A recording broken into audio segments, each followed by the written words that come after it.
Yeah. So my name is Dana Yahalomi, and I'm the leader of Public Movement. Those of you who don't know Public Movement, it was established around 6 years ago. It's a hierarchical group, and it researches and investigates and creates public choreographies and public spaces. The way it was created is that we were 2 leaders and 10 members. Those are the members. I am the leader. We had 2 leaders, but I took over. So the other leader was Omer Krieger, who co-founded it, but last year. Yeah. What we are doing together mainly is trying to... okay, maybe I would start with the fact that the structure of Public Movement has changed since the event last year, and then the members have received much more power. So there is hierarchy, but they are democratic, and if they are getting together, they have the potential to through us. So in that sense, it's much more similar to a youth organization or a political party, a consultant office, rather than an art collective. One of the things, for example, is that as I'm doing it now, 2 members are in Italy doing positions, and the rest of the members are actually working towards a new protest in Tel Aviv. The way that we, or maybe I can also show, yeah, this is... we have agents of Public Movement. We have several circles of activity. So, for example, when we do workshops, also we did a workshop here last year called The State Artist, and I did a workshop in Vienna, The State Choreographer. We really treat the workshops and the participants as potential members or like cells and new branches of Public Movement. So when they are training with us, they are training as the members. For example, here this is with Vega, the special unit of the special forces of Vienna police. Yeah. We're trained with them taking over buildings, making arrests. So it was paintball time. As well as we meet political parties. In that case, we went to visit the FPU. In Vienna. So this is a nice photo with Godenus, who is the #1 leader of the Vienna parliament. And we meet them as politicians to politicians, or political consultants to political consultants. There is no, the feeling is very equal, and yeah, one of them is Israeli, which is kind of strange. So we're working, the training is very, so the first 3 years of training we are working with the Israeli military forces, rescue units, police, and we really, I mean, in that sense, we really train like the state, and we know how to do these things. It's very important for us, order and power, and we appreciate power, we enjoy it, we don't think that power as such is something that is negative, and we plan one day to be the ones that are doing this kind of ceremonies, this kind of Independence Day celebrations. And I will just show a little excerpt out of a work we did in Heidelberg together with the German police, with the riots police. When we work on these events, we work as facilitators rather than performers only. So if you think about this, okay, who creates Memorial Days or who creates these kind of ceremonies, usually we leave it in the hands of the state. Once we say we're going to take this responsibility, we also try to promote the idea that the public has to perform themselves, rather than the state has to perform for the public. And in that sense, we're creating an arena in which the public is triggered into a certain kind of performance. Either it's a performance of a conflict, of obedience, of a spontaneous unity, yeah, of resistance, and we often don't control it. So in that situation, we were really just pointing at one legal fact, which is the German police is not allowed into the university. This is a rule or a law that was made in order to keep the freedom of thoughts and ideas, and therefore any appearances and symbols of sovereignty should not appear within this area. So obviously we were invited to Heidelberg and immediately met the riots police and asked them to join us for a theatrical event in the university. So you will see now, after a year of training together, and I will just show 2 minutes. We did not stage it.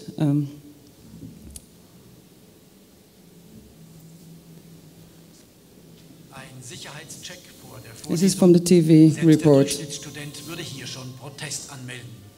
Das geneigte Publikum aber ist freiwillig hier und unterwirft sich erst einmal dem Reglement, das da erfordert, dass während der sonoren, knochentrockenen Vorlesung schwarz gekleidete Ordnungskräfte Wache halten.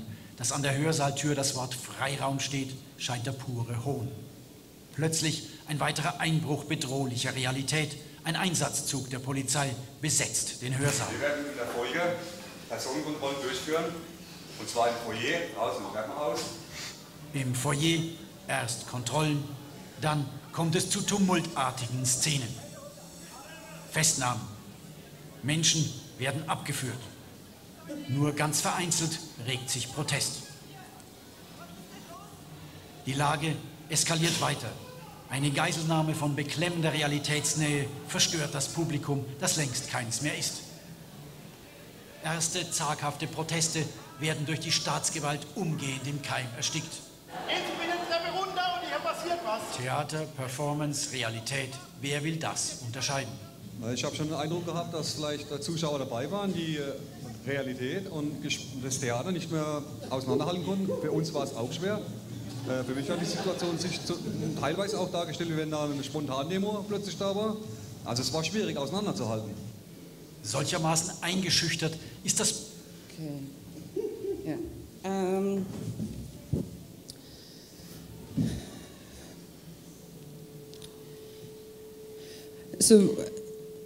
So we are, as you can see, we're training with the police, but we're also training with activists and with black blocs and skills for actions. And in that sense, the idea of like being the state choreographer or the state artist is also understanding that the state is organized. Let's say the power organization that we usually refer as such, but then also the citizens. There is no state without citizens, and our interference within this is really working from the inside. We're working with the state, and they often collaborate with us because we look quite similar. When we are invited to new places, let's say, for example, steirischer herbst, or different kind of festival, we're working with art institutions, so this is the money that subsidizes us. Although there is one woman that claims in Amsterdam that we are subsidized by the Israeli military propaganda forces under the appearance of contemporary art. This is not true. Sometimes, but not usually. Depends how much they pay.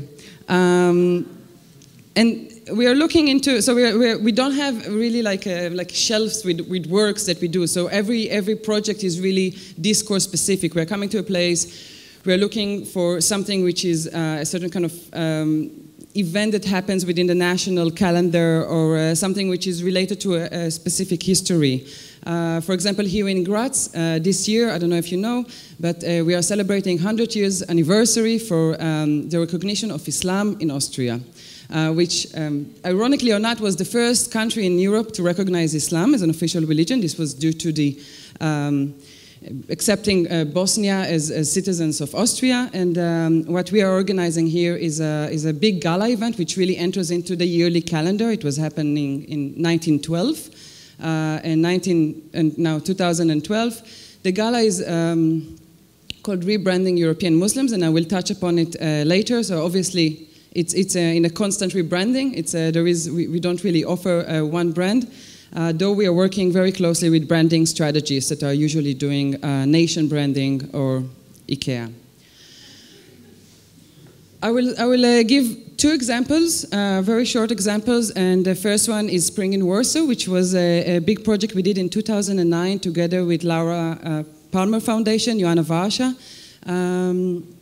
And it's looking into a phenomenon which is it's a Jewish youth journeys to Poland. When you're 16, 17, you often go with your classmates to, you visit Holocaust memorials, you visit Auschwitz, Birkenau, demolished synagogues, and you walk the memorial path. it's a mass event somehow. There are 30,000 Jews going on this trip on a yearly basis. The Ministry of Education is the initiator of these events. This is a picture from the March of the Living, happens every year. And these trips, they don't interfere within the Polish society. We were looking into these trips. I also went on when I was 16 or 17. As you can see, this is me, 17.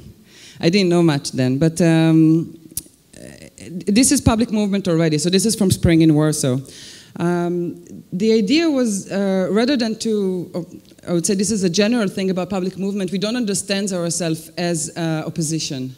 In that sense, the position of the critic, the position of the outsider, the one who points towards something, that criticizes something, is a position that for us it's somehow not enough. We are trying to work as a constructivist. We are trying to create events that are mainstream. And to this event, for example, arrived 1,300 people.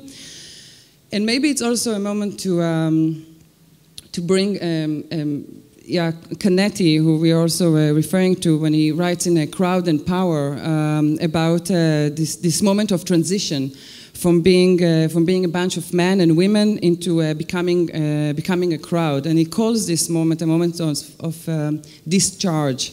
And what you're discharging from is a social status. It's from your own property, from a certain kind of differences that they are. And as Canetti points very well, it's something that you really see in the bodies. It's really like a physical effect. And what happens in the crowd in the moment of this discharge is that another body is really pressing onto you. And the distance between you and yourself, or you and this other person, is almost equal. And I'm sure many of you have been in this kind of situation. It's a great moment of relief. It's really like a blast moment. At least as I understand it. And you can see also the differences between very intense demonstrations or protests or events that you really give up on your body and on the rhythm of the movement. And in a way you become one. You become one body with one goal that even you're not necessarily agreeing with. And this was important for us to understand the way that it's structured here in the March of the Living, and to be able to recreate it, but this time to manipulate the content of the work. I'll just let it run behind me because of we don't have so much time. I would say that during this march, what we did is that we wanted to invite Polish people, German people, the international community to go do the same memorial path. And it happened 3 days before the March of the Living. So we entered into an existing discourse, something that already was there in the news. And we always take care to try not to introduce a whole new topic, but try to subvert something that is already, there is an inconvenience around it. So the public who came, they participated in a list of ceremonies that combined, for example, songs of Solidarność movement, the House of Zamenhof, who invented Esperanto, the ultimate international language, the kneeling of Willy Brandt. So we marked within the same memorial path other possibilities and other ceremonies, believing that through this kind of moments, this kind of they're very extraordinary moments. There is a sense of a community that is being constructed. And if we take it very seriously, then we can also understand that this is a moment in which this us is defined.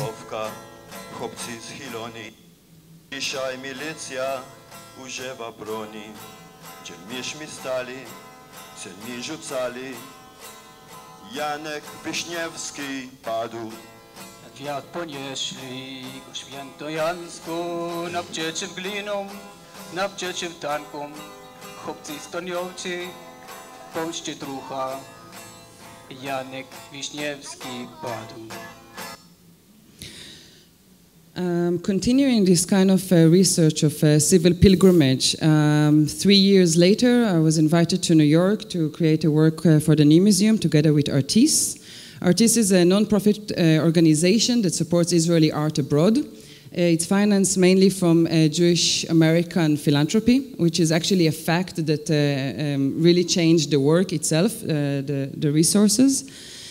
And in the salons, we were looking into the phenomena of Birthright Israel, which is in some ways similar to these youth journeys. Birthright Israel is Israelis or Jews between the ages of 18 to 26 that go on a 10-day trip, which are completely free of charge for anyone who proves that he is a quarter Jew or half a Jew. They're traveling together Israel in a bus, and this is, I would say, has been proven as one of the most extraordinary, efficient tools to create a connection between a diaspora to a nation or a state, and a sense of togetherness. So often these youth are not feeling themselves so responsible for Israel or even so close to it. So they are Jews, but they are not celebrating holidays. And the goal of Birthright Israel is to make this connection. It was established in 1999, so it's 13 years ago. Next year alone, 51,000 Jews will go on this trip, which is, by the way, half of the Jews in the world that are eligible to go on this trip, so it's a mass phenomenon. And it's amazing, because, I mean, I was working with those people in New York, and they... there is a connection there between the erotic connection that they have to the soldiers, the Israeli soldiers that accompany them, and the national feelings that is developed in them. Through the salon series that we did in the new museum, we were using discursive models to kind of analyze this phenomena together with the Birthright alumni.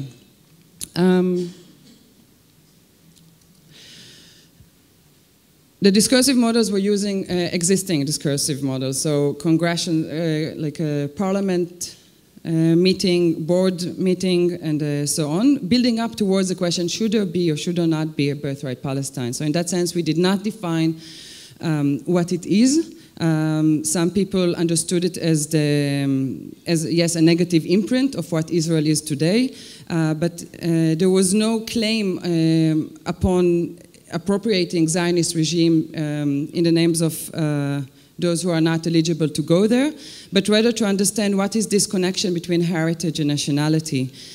And no, it's fine.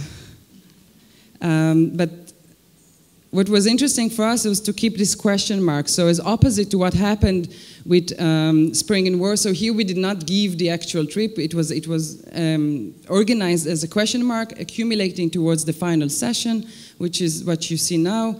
It was a congressional session, and people were invited to vote upon if there should be or should there not be a Birthright Palestine. We worked obviously very closely with Palestinian activists, as well as with Zionists and with the organizers of Birthright Israel, which just in terms of working with the institution, it's a very good example to the complexities that once you understand yourself, yes, as an artist, but then also in a way as a provocator to destabilize the system. One fact was that Artis co-founded this art project.